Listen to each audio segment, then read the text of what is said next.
Évangile de Jésus-Christ selon saint Luc. En ce temps-là, du milieu de la foule, quelqu'un demanda à Jésus, « Maître, dis à mon frère de partager avec moi notre héritage. » Jésus lui répondit, « Homme, qui donc m'a établi pour être votre juge ou l'arbitre de vos partages ?» Puis, s'adressant à tous, « Gardez-vous bien de toute avidité, car la vie de quelqu'un, même dans l'abondance, ne dépend pas de ce qu'il possède. » Et il leur dit cette parabole. Il y avait un homme riche dont le domaine avait bien rapporté. Il se demandait « Que vais-je faire, car je n'ai pas de place pour mettre ma récolte ?» Puis il se dit « Voici ce que je vais faire. Je vais démolir mes greniers, j'en construirai de plus grands, et j'y mettrai tout mon blé et tous mes biens. Alors je me dirai à moi-même, te voilà donc avec de nombreux biens à ta disposition pour de nombreuses années.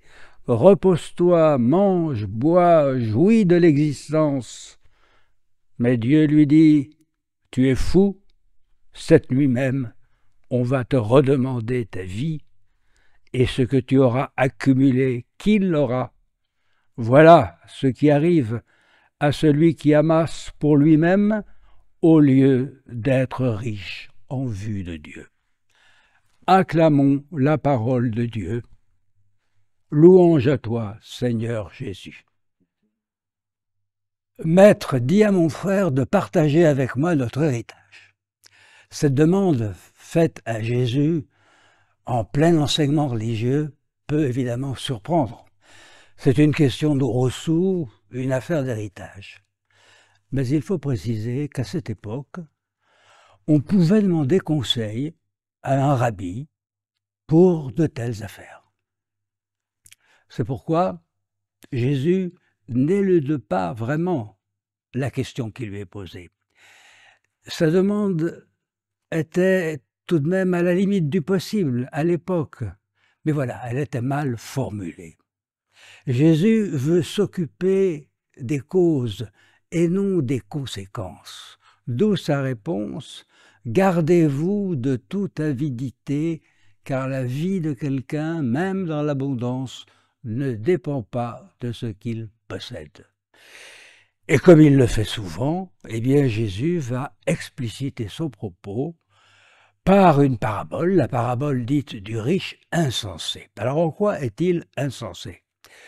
Oh, certainement pas en se préoccupant des conditions dans lesquelles il va devoir engranger ses bonnes récoltes, ni même dans ses projets de repas et de bon repos, de grand repos. En vérité, notre riche n'est pas condamné par ses projets, mais par ce qui leur manque.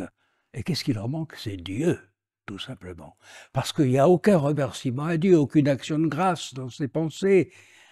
Et quand il évoque sa bonne récolte, il n'y a donc aucune préoccupation charitable concrétisant l'amour du prochain dans ses desseins d'utilisation de son argent. Léon Bloy, auteur bien méconnu aujourd'hui, hélas, a justement écrit au sujet de la richesse non partagée un livre qui s'intitule « Le sang du pauvre » et où il dit « Je me suis souvent demandé quelle pouvait être la différence entre la charité de tant de chrétiens et la méchanceté des démons. » Idée que notre cher Jacques Brel reprendra plus gentiment plus tard dans sa chanson célèbre « La bonne dame patronnesse ». Il faut être bonne, mais sans faiblesse. Et si on écoute le texte, on verra bien que dans le sans faiblesse, on se rapproche doucement des démons. Cela dit, est-il plus dangereux de chercher à s'enrichir? Non, mais pas n'importe comment, et surtout pas en oubliant Dieu et son prochain. Oui, chers amis, vous pouvez essayer de devenir plus riche que vous ne l'êtes, mais sans détériorer votre vie intérieure et en considérant la richesse reçue comme une bénédiction qui vous oblige envers Dieu et son Église, comme envers vos prochains, les plus pauvres. Dans cette légitime entreprise d'enrichissement, j'ai évoqué la détérioration de la vie intérieure. Le riche de notre parabole en donne un triste exemple avec ses projets.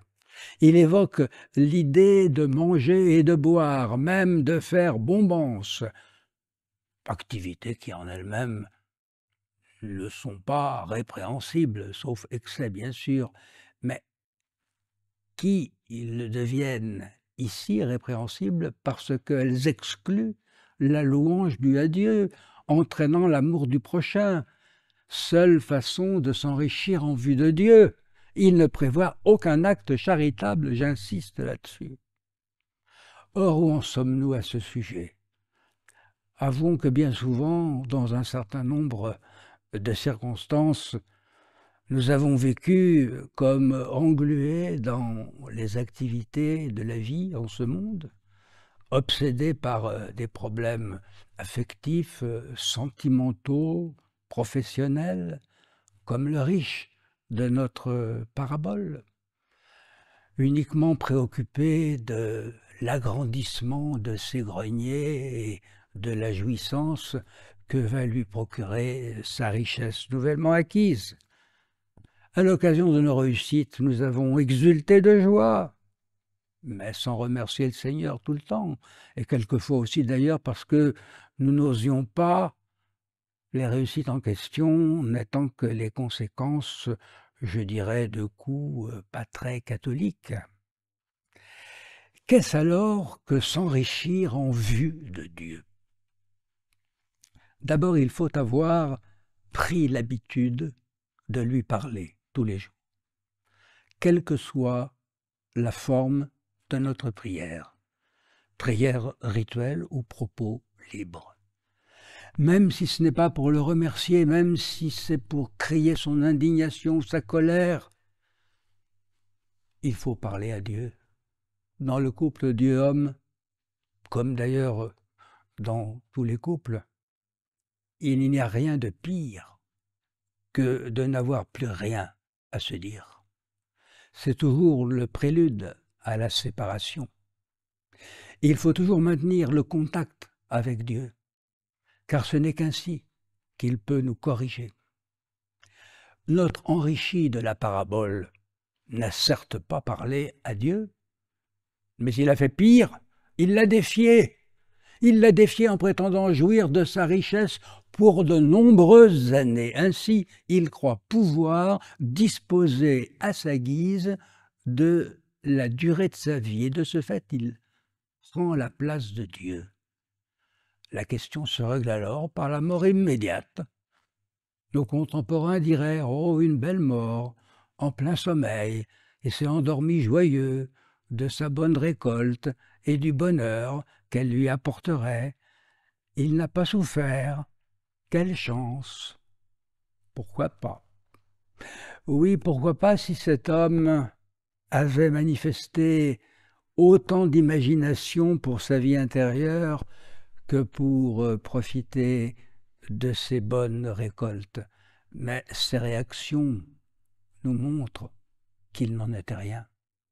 Cet homme ne vivait que pour ses plaisirs matériels, lui donnant l'illusion qu'il était tout-puissant et pouvait ainsi, avec certitude, compter sur de nombreuses années pour profiter de la vie.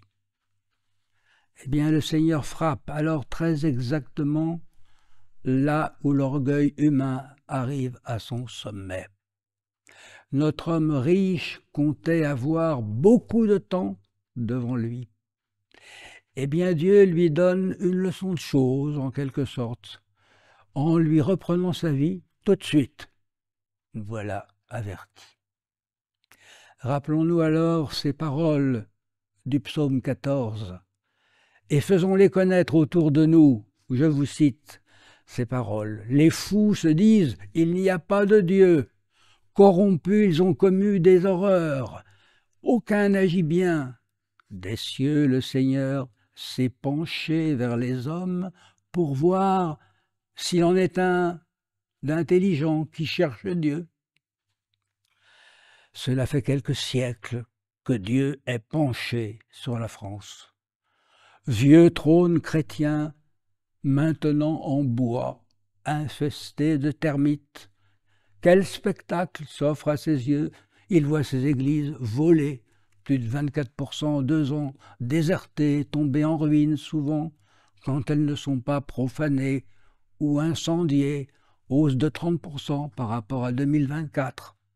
Sa religion, eh bien, cachée ou évoquée seulement pour être ridiculisée quelquefois devant le monde entier, comme ce fut le cas à Paris lors de l'ouverture des Jeux olympiques l'année dernière. Alors je nous le demande à nous, catholiques. Est-ce que Dieu nous distingue au milieu de ces fumées mêlées de poussière? Nous cachons-nous dans un total mutisme? Jouons-nous les autruches de bénitier? Si oui, alors arrêtons ce jeu mortel et souvenons-nous de ce que nous a dit depuis Auray le cardinal Sarrat, légat du pape. Dieu a choisi la France pour qu'elle soit comme une terre sainte, une terre réservée à Dieu. Ne profanez pas la France avec vos lois barbares et inhumaines qui prônent la mort alors que Dieu veut la vie. Et vous remarquerez qu'il s'agit de lois qui font de l'homme, justement, le maître de la durée de la vie. L'illusion du riche de notre parabole. Ce qu'a dit le légat du pape Léon il y a quelques jours, n'était-il pas la confirmation de ce qu'écrivait déjà un autre pape, Grégoire IX, à Saint-Louis, le 21 octobre 1239? De même qu'autrefois la tribu de Juda reçut d'en haut une bénédiction toute spéciale parmi les autres fils du patriarche Jacob, de même, écrit le pape, le royaume de France est au-dessus de tous les autres peuples, couronné par Dieu lui-même des prérogatives exceptionnelles. La tribu de Juda était la figure anticipée du royaume de France. De Grégoire IX à Léon XIV, l'Église a toujours rappelé aux Français qu'ils devaient être riches en Dieu et qu'ils avaient reçu des grâces pour cela. Qu'en ont-ils fait? Amen.